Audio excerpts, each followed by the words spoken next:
This is 92.7 big FM और आप सुन रहे हैं सुहाना सफर विद अन्नू कपूर सिर्फ 92.7 बिग FM पर।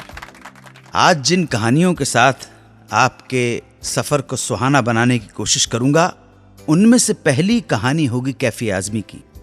हैदराबाद के एक मुशायरे में उन्होंने एक नज्म पढ़ी और उस नज्म का एक लड़की पर ऐसा असर हुआ कि उसने अपनी सगाई तोड़ने का फैसला कर डाला। कौन थी ये लड़की और क्या थी वो नज्म, इसका खुलासा होगा आज के शो में। इसके बाद मलयालम, तेलुगु और हिंदी के प्लेबैक सिंगर येसुदास से जुड़ी होगी उनके कॉलेज के दिनों की एक ऐसी घटना जिसने उन्हें सफलता पाने के लिए प्रेरित कर दिया। तीसरे नंबर पर होगा दिल ने फिर याद किया, जहां आज याद करेंगे मशहूर अदाकारा बिंदु को, बिंदु जी। चौथे नंबर पर होगी कैमरामैन वी के मूर्ति की कहानी। फिल्म इंडस्ट्री तकरीबन छोड़ने के बाद मूर्ति जी को एक दिन एक फोन आया। फोन सुनकर मूर्ति जी की आंखें भर गईं। ये कहानी भी आज के शो में। पांचवी कहानी में मन्ना डे के स्कूल के दिनों की बात करूंगा। एक बार उनके स्कूल में एक म्यूजिक कंपटीशन हुआ। कंपटीशन में 10 अलग अलग कैटेगरी थी। मन्ना डे एक ही कैटेगरी में पार्टिसिपेट करना चाहते थे, मगर ऐसा क्या हुआ कि उन्हें 10 की 10 कैटेगरी में पार्टिसिपेट करना पड़ा। और अंजाम क्या हुआ इस कंपटीशन का बताऊंगा आज के एपिसोड में। और लास्ट में होगा एक सवाल कि हिंदुस्तान में बनी पहली 3D फिल्म कौन सी थी। तो आइए 92.7 बिग FM के इस सुहाने सफर को शुरू करते हैं। फरवरी 1947 में प्रोग्रेसिव राइटर्स की एक कॉन्फ्रेंस में कैफी आजमी का हैदराबाद जाना हुआ। उसी शाम उर्दू पेपर पयाम के एडिटर अख्तर हुसैन के घर एक मुशायरे का आयोजन भी किया गया था। हैदराबाद के प्रतिष्ठित लोगों को, साहित्य के प्रेमी लोगों को इस मुशायरे में अख्तर हुसैन साहब ने बुलवाया। इस मुशायरे में कैफी आजमी ने 2 नज़में पढ़ी। पहली नज़्म का उन्वान था ताज और दूसरी का शीर्षक था औरत। नज़्म कुछ इस तरह से थी कि उठ मेरी जान मेरे साथ ही चलना है तुझे, उठ मेरी जान मेरे साथ ही चलना है तुझे, कद्र अब तक तेरी तारीख ने जानी ही नहीं। ये सुनते ही मुशायरे में बैठी एक लड़की ने अपनी सहेलियों से फुसफुसा के कहा कि कैसा बदतमीज आदमी है और शायर है। एक औरत के लिए लफ्ज उठ कह रहा है उठ, उठिए नहीं कह सकता क्या? इस शायर में जरा भी अखलाक और अदब नहीं है। इसके साथ कौन लड़की उठकर जाने के लिए तैयार होगी? मगर कैफी आजमी उस लड़की के ख्यालों से अनजान नज्म पढ़ते रहे। उठ मेरी जान मेरे साथ ही चलना है तुझे, कद्र अब तक तेरी तारीख ने जानी ही नहीं, तुझ में शोले भी हैं बस अश्क फिशानी ही नहीं, तू हकीकत भी है दिलचस्प कहानी ही नहीं, तेरी हस्ती भी है एक चीज जवानी ही नहीं, अपनी तारीख का उन्वान बदलना है तुझे, उठ मेरी जान मेरे साथ ही चलना है तुझे। वो लड़की जो नज्म के दौरान कैफी आजमी का मजाक उड़ा रही थी, इस नज्म के खत्म होते होते अपनी जिंदगी का सबसे अहम फैसला ले चुकी थी। न जाने कैफी की शायरी ने उस लड़की के दिल के किन तारों को छेड़ दिया कि उसने फैसला ले लिया कि वो अपनी सगाई तोड़कर शादी करेगी तो सिर्फ कैफी आजमी से। घर वालों ने लाख समझाया कि सिर्फ शायरी से घर नहीं चलता, ये बेघर है, तुझे क्या आसरा देगा। सैकड़ों लोगों से हजारों बातें सुनने के बावजूद उस लड़की का फैसला अटल रहा और उसने कुछ ही महीनों के अंदर कैफी आजमी से शादी कर ली। ये लड़की थी शौकत आजमी, जिन्होंने कैफी आजमी की नज्म सुनकर ही अपने जीवन का इतना बड़ा फैसला ले लिया और ये रिस्क लेने वाली भारत की एक नारी कामयाब रही। जिन लफ्जों को सुनकर, जिन भावों को देखकर दिल के तार छिड़ गए थे, वीणा बजने लगी थी हृदय में, उसी के साथ सारी जिंदगी का नाता जोड़ने वाली है हिंदुस्तान की औरत ही हो सकती है। मैंने सुना है कि स्वास्थ्य उनका ठीक नहीं रहता, लेकिन प्रार्थना है, दुआ है कि शौकत आजमी जी, जिन्हें हम स्नेह और आत्मीयता से अम्मी बोलते हैं, उन्हें हमारी उम्र लग जाए, दीर्घायु हों, खुश रहें, स्वस्थ रहें, यही कामना है, यही प्रार्थना है। गायक येसुदास जब कॉलेज में थे, तब एक दिन एक होटल वाले ने उन्हें उधार में खाना देने से मना कर दिया। इस घटना का येसुदास के जीवन पर क्या प्रभाव पड़ा बताऊंगा थोड़ी देर में। आप सुनते रहिए 92.7 बिग एफएम पर सुहाना सफर with Annu Kapoor. 92.7 big FM पर आप सुन रहे हैं रेडियो का number 1 show Suhana suffer with Annu Kapoor. Yesudas ने संगीत सीखने के लिए केरल की राजधानी तिरुवनंतपुरम के स्वाति थिरुनल म्यूजिक कॉलेज में एडमिशन लिया। वो कॉलेज के पास एक छोटे से होटल में खाना खाया करते थे।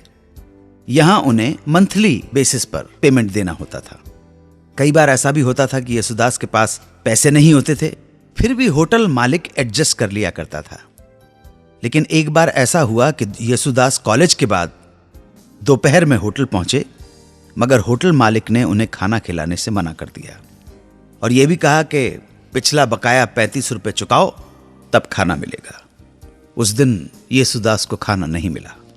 भूख से बेहाल येसुदास को उस दिन ये एहसास हुआ कि जिंदगी में कोई आपकी मदद एक हद तक ही कर सकता है। उसके बाद चाहे आप भूखे हों, प्यासे हों, दुनिया को आपकी कोई परवाह नहीं रहती है। इस घटना ने येसुदास के मन में एक ऐसी तीव्र और प्रबल इच्छा भर दी कि उन्हें कुछ बनना ही होगा।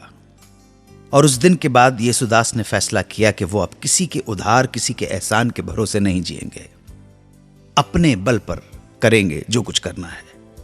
यूं तो ये घटना छोटी सी थी, मगर येसुदास ने इस घटना से एक बहुत बड़ी सीख ली और अपने जीवन में सफलता प्राप्त करने के लिए पूरी मेहनत से बढ़ना शुरू कर दिया। भाग्य ने भी साथ दिया, वक्त बदला। येसुदास संगीत जगत के बड़े नक्षत्र बनकर उदय हुए, बड़ा मुकाम बनाया उन्होंने। और स्टार बनने के बाद जब एक दिन उन्हें पता चला कि वो होटल मालिक, जिसने 35 रुपए नहीं चुका पाने के कारण उन्हें खाना देने से इनकार कर दिया था, वो ही हॉस्पिटल में भर्ती है, तो स्टार येसुदास उस होटल मालिक से मिलने गए। उस मालिक को आर्थिक मदद की जरूरत थी। उन्होंने उस होटल मालिक की आर्थिक मदद की। चलते वक्त यह भी कहा कि आपके वो 35 रुपए मुझ पर अभी भी उधार हैं, वो मैं आपको कभी नहीं चुकाऊंगा। आप इलाज के लिए हजारों ले लीजिए, लेकिन 35 रुपए कभी नहीं चुकाऊंगा, क्योंकि उन्हीं 35 रुपए की वजह से मिली सीख ने मुझे आज इस जगह पर पहुंचाया है। अगर आपने उस दिन मुझे खाने के लिए मना नहीं किया होता, तो वो विद्यार्थी येसुदास कभी स्टार नहीं बन सकता था। पेश खिदमत है दिल ने फिर याद किया। आज याद करेंगे मशहूर अदाकारा, कैरेक्टर आर्टिस्ट बिंदु को। बिंदु जी की यादें बस थोड़ी देर में। आप सुनते रहें 92.7 बिग एफएम पर सुहाना सफर with Annu Kapoor. 92.7 big FM पर आप सुन रहे हैं रेडियो का number 1 show Suhana suffer with Annu Kapoor. Welcome back to 92.7 big FM. आज दिल ने फिर याद किया में याद करेंगे एक्ट्रेस बिंदु को, जिनका जन्म गुजरात के वलसाड के पास के एक छोटे से गांव में हुआ था। आपके पिता श्री नानूभाई देसाई फिल्म प्रोड्यूसर थे। माताजी ज्योत्सनाबेन थिएटर आर्टिस्ट थीं। बिंदु के परिवार में कुल मिलाकर 7 बहनें और एक भाई थे। मां को नाटक में काम करते देख भाई बहनों में सबसे बड़ी बिंदु को भी अभिनय का शौक लग गया। उन्होंने अपने विद्यालय में होने वाले कई कार्यक्रमों में भाग लेना शुरू किया और बहुत से अवार्ड भी जीते। यहां मिली प्रशंसा और पुरस्कारों ने बिंदु के मन में एक सपने को जन्म दिया कि वो भी अभिनेत्री बन के नाम कमाएंगी। जबकि पिताजी नानूभाई देसाई चाहते थे कि बेटी बिंदु डॉक्टर बने। बिंदु की उम्र 12 या 13 साल की रही होगी जब उनके पिताजी का देहांत हो गया। 7 बहन भाइयों में सबसे बड़ी बिंदु। इस बच्ची के ऊपर पूरे परिवार की जिम्मेदारी आन पड़ी। बिंदु ने अपने परिवार को सहारा देने के लिए मॉडलिंग करना शुरू कर दिया।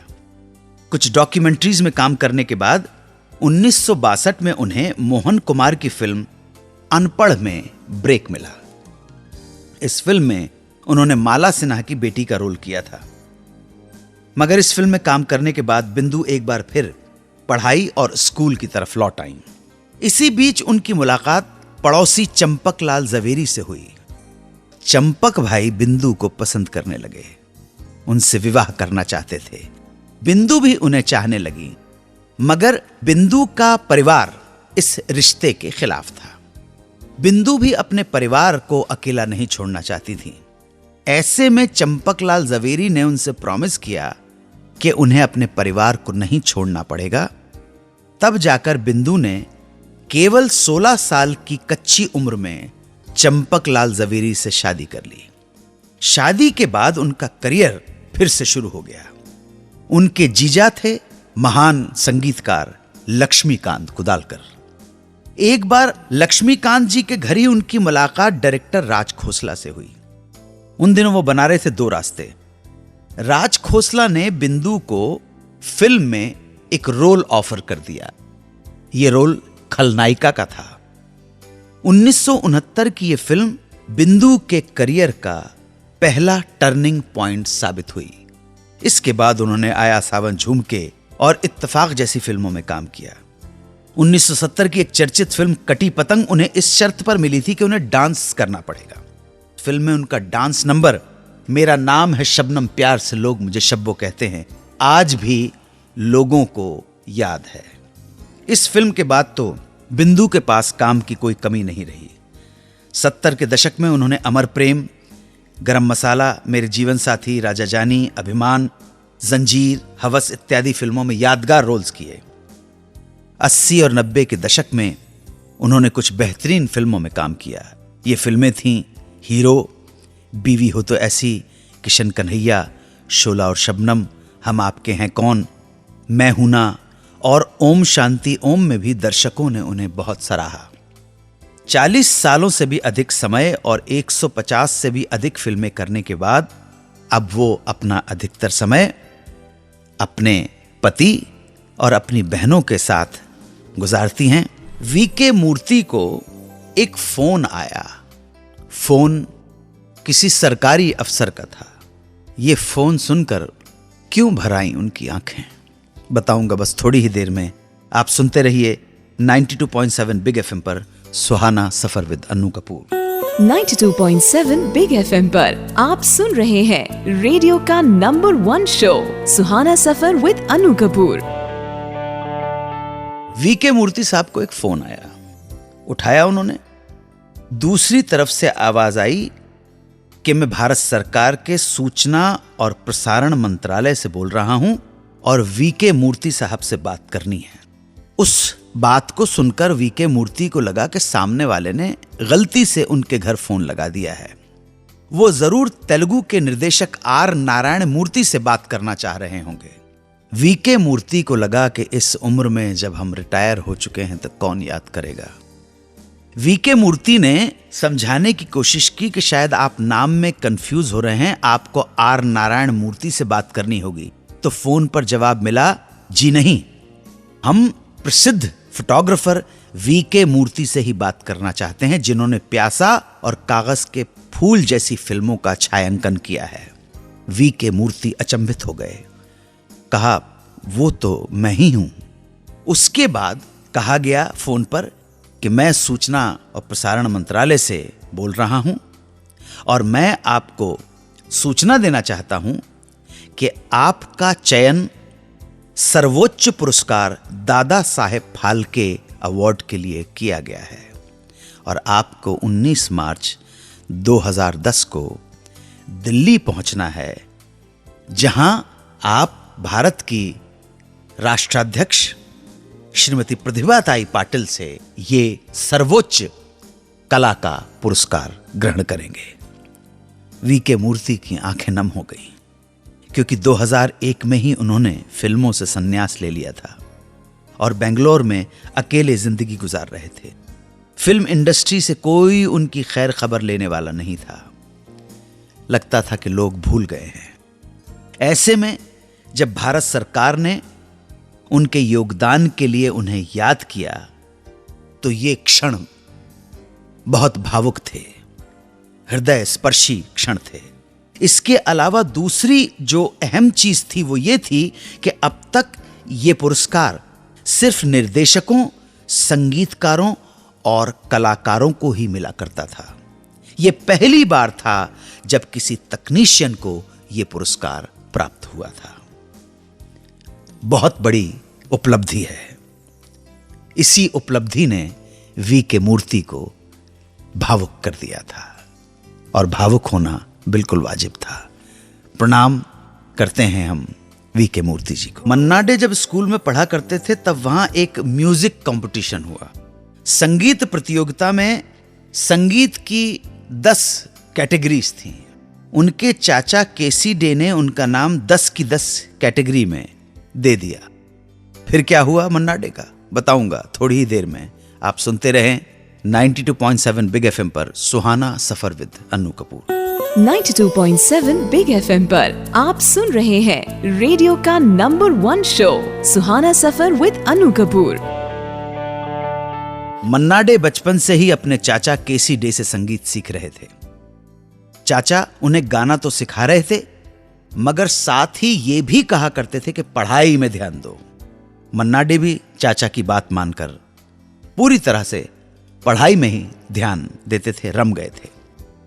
एक बार अपने स्कूल के क्लासरूम में मन्ना डे पीछे बैठकर अपने दोस्तों के साथ टेबल बजाकर गाने गा रहे थे। स्कूल के प्रिंसिपल ने सुन लिया और बुलाकर कहा, अच्छा गाते हो, मैं चाहता हूं कि तुम स्कूल के म्यूजिक कंपटीशन में पार्टिसिपेट करो। मन्ना डे ने प्रिंसिपल साहब से कहा कि मुझे मेरे चाचा से परमिशन लेनी होगी और वो परमिशन देंगे नहीं। ये बात सुनकर प्रिंसिपल ने मन्ना डे के चाचा को एक पत्र लिखा और उनसे अनुरोध किया कि आप परमिशन दे दें। लेटर पढ़कर चाचा ने मन्ना डे को पहले तो डांटा, कहा कि तुम अपने प्रिंसिपल से कहलवा कर मेरी अनुमति चाहते हो, इसके पीछे तुम्हारी सोची समझी साजिश लगती है। थोड़ा बहुत समझाने के बाद चाचा मान गए और पूछा, मुझे बताओ कितनी कैटेगरीज में कंपटीशन होना है। तब मन्ना डे ने उन्हें बताया कि ध्रुपद है, ख्याल है, ठुमरी है, गजल है, टप्पा है, कीर्तन है, वगैरह वगैरह। इस तरह उन्होंने सारी 10 कैटेगरी की जानकारी उन्हें दे दी। यह सुनकर चाचा जी ने मन्ना डे से कहा, अगर तुम्हें भाग लेना है तो एक ही शर्त है, तुम हर कैटेगरी में अपना नाम दो। मन्ना डे घबरा गए, मगर चाचा के आगे उनकी एक न चली। लेना है तो 10 की 10 कैटेगरी में भाग लेना, वरना एक भी नहीं। मरता क्या ना करता, हां करना पड़ा और उन्हें कंपटीशन में होने वाली 10 की 10 कैटेगरी में अपना नाम लिखाना पड़ा। चाचा जी के मार्गदर्शन में उन्होंने सभी कैटेगरी में पार्टिसिपेट किया और आपको जानकर बड़ा आश्चर्य होगा कि 10 की 10 कैटेगरी में उन्होंने 10 की 10 कैटेगरी में प्रथम स्थान हासिल किया। और यह सिलसिला 1 साल नहीं, 2 साल नहीं, बल्कि 3 साल तक चलता रहा। मन्ना डे हर कैटेगरी में अव्वल आते रहे। मन्ना दा, वाह वाह वाह वाह। प्रणाम मन्ना डे की स्मृति को श्रद्धांजलि अर्पित करता हूं मन्ना डे को। आज के सवाल जवाब सेगमेंट में नोएडा से कमल वर्मा ने हमसे पूछा है कि भारत में बनी पहली 3D फिल्म कौन सी थी, कब बनी थी। जवाब दूंगा ब्रेक के बाद। आप सुनते रहिए 92.7 बिग एफएम पर सुहाना सफर with Annu Kapoor. 92.7 big FM पर आप सुन रहे हैं रेडियो का number 1 show Suhana suffer with Annu Kapoor. Welcome back to 92.7 big FM. Noida के कमल वर्मा ने हमसे पूछा है कि भारत में बनी पहली 3D फिल्म कौन सी थी, उसके बारे में खुलासा करें। जहां तक भारत में बनी पहली 3D फिल्म का सवाल है तो ये फिल्म थी माय डियर कुट्टी चातना, जो मलयालम भाषा में बनी थी 1984 में। फिल्म को प्रोड्यूस किया था केरला के नवोदया स्टूडियो ने। फिल्म बहुत चली और बहुत सुपरहिट रही। अगर पहली हिंदी 3D फिल्म की बात करें तो वो थी 1997 में आई, 1997 में आई, जिसका टाइटल था छोटा चेतन, जो कि इसी मलयालम फिल्म का ही हिंदी रूपांतरण था। हिंदी में उर्मिला मातोंडकर, सतीश कौशिक, शक्ति कपूर और दिलीप ताहिल जैसे कलाकारों ने काम किया था और हिंदी में भी ये फिल्म सुपरहिट रही। तो मैं उम्मीद करता हूं कि कमल जी आपको आपके प्रश्न का उत्तर मिल गया होगा। सुनते रहिए 92.7 बिग एफएम पर सुहाना सफर विद अन्नू कपूर। दुआओं में याद रखें। खुदा हाफिज, जय हिंद, वंदे मातरम। 92.7 बिग एफएम पर आप सुन रहे हैं रेडियो का number 1 show Suhana suffer with Annu Kapoor.